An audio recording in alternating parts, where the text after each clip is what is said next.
Not Garage Days Revisited. Garage Days Revisited. Stick around.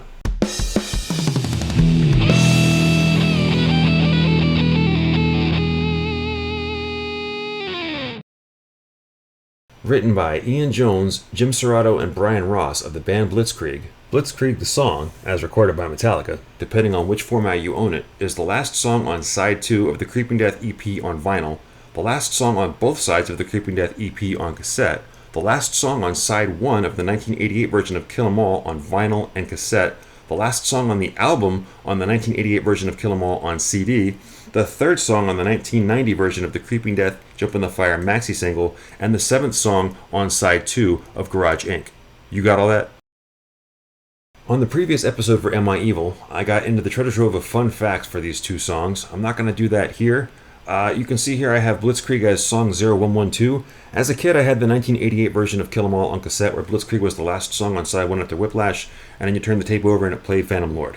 As an adult, I had that same 88 version of Kill 'Em All on CD, where Blitzkrieg was the last song, so 0112. Behind me, I have the song itself. As always, the remaster is track 2, unaltered. The enhanced is the same remaster with Garage Bass 1 and Garage Bass 2, 8 parametric equalizers working together to bring out the bass that's already on the recording, as well as a Moises-generated bass stem, which I have automated and we'll get into next. Up until I did Escape, actually, Garage Bass 1 and 2 were going to be the final say on the bass as far as the recording goes for Am I Evil and Blitzkrieg. When I did Escape, I realized Moises could give me an extra advantage as far as uncovering audio. And so I automated Am I Evil over the course of a few nights last week. I automated Blitzkrieg this morning, and it was a real treat. Some of the stuff that I didn't hear before that I can hear now. And it's limited what Moises can do, because it does cut off some of the higher end bass fills, but those are present on the audio of this. Those come through on the recording. You can still hear what Cliff's playing. So the low end that the Moises gave only accentuated that, and I was able to boost where I thought it was necessary. Okay, so this is the unaltered remaster by itself. This is the CD version, what it sounds like. What's cool about these two recordings, Am I Evil and Blitzkrieg, is that you can actually hear Cliff. Kind of reminds me of Kill 'Em All.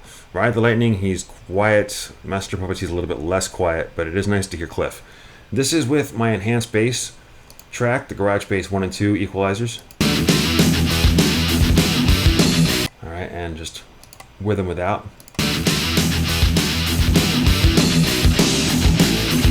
Alright, a little more low end there. And this is with the Moises.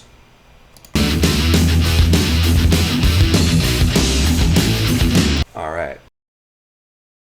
Let's take a look at that Moises bass stem right here. I'm going to turn off Read Enable and solo it. Right here is some noise. James's rhythm guitar, it mistook it for bass. I automated it down. Let's turn that back on.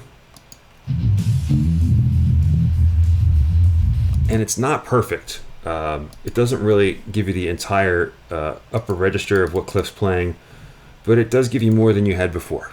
This right here is a bass fill. And why did I boost that? This is what it sounds like together. Over here, same thing. Just basically boosted this. And right there you could actually hear it, but together it sounds like this. Over here's a bass fill that I didn't automate. I left it highlighted so you could see it. Basically, it's already loud. There's already a volume spike, so there was no point in boosting this. See if you can hear that better. Cool. And then further up the song, I just did more stuff like that to give you more detail of what was going on in the background of the recording. Alright, and then this is the guitar solo.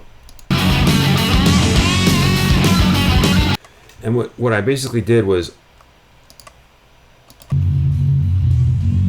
he's just going back on that by a whole step down.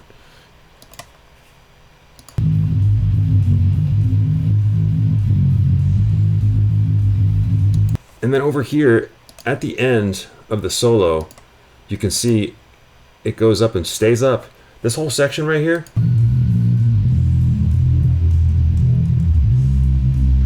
He's basically the only thing going on is drum fills and whole note rhythm guitar chords while Kirk does whammy bar dives. And Cliff's kind of like the only thing happening in the recording, so I kept him up at -3 as opposed to -4, a decibel higher, just to give more definition to what he's doing. And then I brought it back down for the end. So he'd be at a regular volume.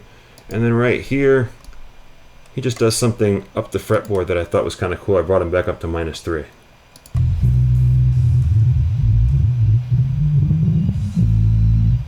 And brought it back down to -4 for that last note, which is plenty loud on the recording. And together it sounds like this.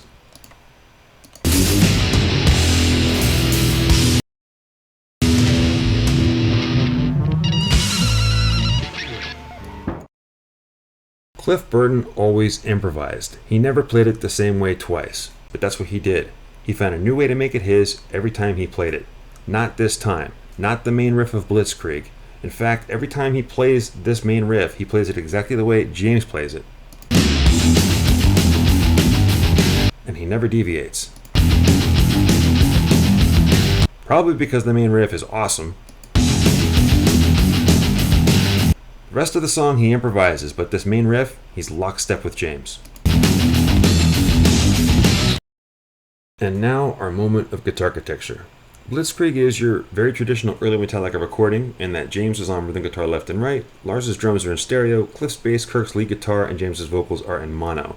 Mix-wise, it's a very standard issue Metallica recording. Arrangement-wise, a lot happens in 3 minutes and 35 seconds, and the song is awesome. Blitzkrieg and Season 2 are done. That means Battery, Season 3, and the Master of Puppets album are next. Thank you so much for watching. Please like and subscribe. This is the Metallica Re-Remastered series. Stay tuned for more.